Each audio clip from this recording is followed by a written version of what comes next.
দুর্গাপূজা বা কোনো গাড়ি বা কোনো কিছু লাইটিং বোর্ড থাকে। দুর্গাপূজার সময় যখন আমরা কিছু লাইটিং দেখতে যাই, দুর্গাপূজায় যখন কোনো লাইটিং থাকে বা কোনো অনুষ্ঠান বাড়িতে লাইটিং বোর্ড লাগানো থাকে, একটা একটা করে ওয়ার্ড দেখায়, তারপরে সব একবারে দেখায়, একটা একটা করে ওয়ার্ড দেখায়, তারপরে সব একবারে দেখায়। তো ওই রকম একটা মোশন আমরা পাওয়ার পয়েন্টের মাধ্যমে কি করে বানাবো? তার জন্য এখানে আমি প্রথমে ইনসার্টে যাব।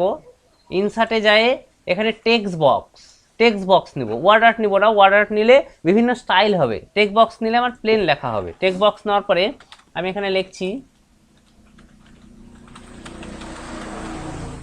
এটুকুই থাক, বিনা পানি এই লেখাটাই থাক। এই লেখাটাকে আমি একটু সাইজটা বড় করে দিচ্ছি।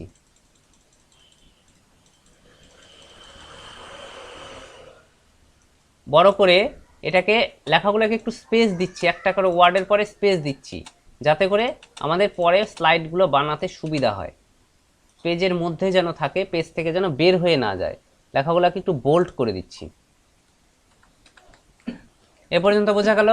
এবার আমি বলছিলাম যে রাত্রিবেলা অন্ধকারে শেপগুলোকে দেখবো, তাহলে এখানেও এই লেখাটাকে হারাই দিতে হবে, অন্ধকার করে দিতে হবে। তো অন্ধকারের উল্টাটা করে দিচ্ছি, আমি এখানে হোয়াইট কালার করে দিচ্ছি। হোয়াইট কালার করে দিচ্ছি, তাহলে কি হলো, আমার স্ক্রিনের সঙ্গে মিশে গেল লেখাটা। যেমন রাত্রিবেলা অন্ধকারের সঙ্গে কালো লেখা থাকলে অন্ধকারের সাথে মিশে যায়, এখানে সাদার সাথে সাদা মিশাই দিলাম, তাহলে একদম মিশে গেল। এবার দেখবো কি করে, একটা একটা করে ওয়ার্ড আমি দেখবো কি করে? তার জন্য ইনসার্টে যাব, শেপ যাব, কোন আকৃতির শেপ দিয়ে দেখবো আমি? এখানে আমি সব আকৃতির শেপ দিয়েই দেখতে পারি। ধরে নিচ্ছি বৃত্তাকারের শেপটা এখানে ড্রয়িং করে নিলাম। ড্রয়িং করে নিলে সাদার উপরে যদি কালো দিই, তাহলে জিনিসটা ভালো পরিস্ফুটিত হবে। তাহলে ফরম্যাটে যায়, এখানে ব্ল্যাক করে দিচ্ছি। এখানে তো লেখাটা ছিল কিন্তু দেখা যাচ্ছে না কেন? লেখাটা আছে নিচে, শেপটা আছে উপরে, তাই জন্য দেখা যাচ্ছে না। শেপটাকে যদি আমরা নিচে ধরতে পারি তাহলে তো দেখা যাবে। তাহলে শেপটাকে নিচে পাঠাবো কেমন করে? অর্ডারে যাব, অর্ডারে যাই সেন্ড টু ব্যাক বা behind text send to back. এখানে সেন্ড টু ব্যাক আসছে সামনে লেখাটা। এবার লেখাটাকে মিডিল পজিশনে নিয়ে যাই।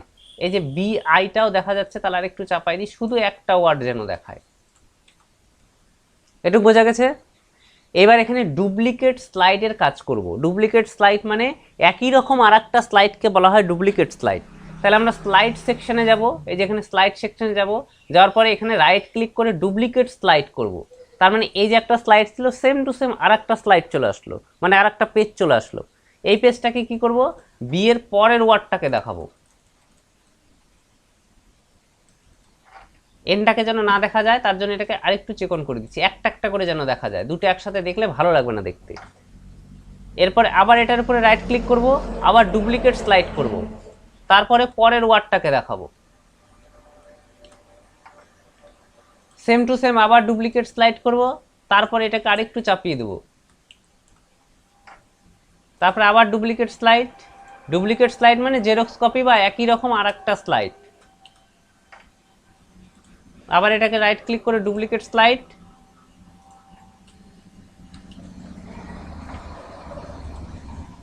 আবার ডুপ্লিকেট স্লাইড,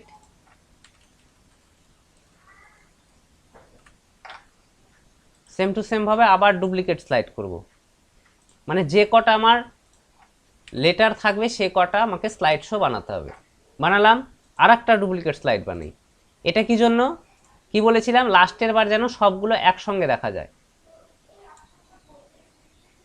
হলো, প্রত্যেকটা একটা একটা করে ওয়ার্ড দেখাবে এবং লাস্টের বার সবগুলো একসাথে দেখাবে। তাহলে এখানে স্লাইড শো কয়টা হয়ে গেল? 9টা। 8টা আমার লেটার ছিল, সেজন্য 9টা হয়েছে। এবার লেটারগুলো একটার পর একটা আসবে, তাহলে অ্যানিমেশনে যাব। অ্যানিমেশনে যে এখানে অটোমেটিক করব, কতক্ষণ পর পর আসবে। এখানে যত আমরা শর্ট টাইম দিব তত তাড়াতাড়ি আসবে, যত বেশি টাইম দিব তত আস্তে আস্তে আস্তে আস্তে আসবে। এখানে অ্যাপ্লাই টু অল করছি, অ্যাপ্লাই টু অল করে এখানে F5 প্রেস করছি। এখানে আসছে না কেন? এখানে আমরা অটোমেটিক করিনি, নাই যে চলে আসছে, অটোমেটিক করা আছে, চলে আসছে পরপর। বোঝা গেল কেমন ভিউটা হবে? একটা একটা করে দেখাবে, সব একবারে দেখাবে, তারপরে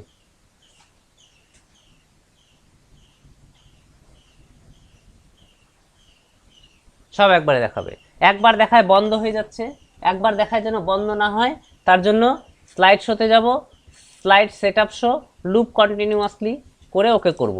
এবার প্লে করে দেখি, একবার চলার পরে আর বন্ধ হবে না। পরপর পরপর চলতেই থাকবে। আবার প্রথম থেকে চালু হবে,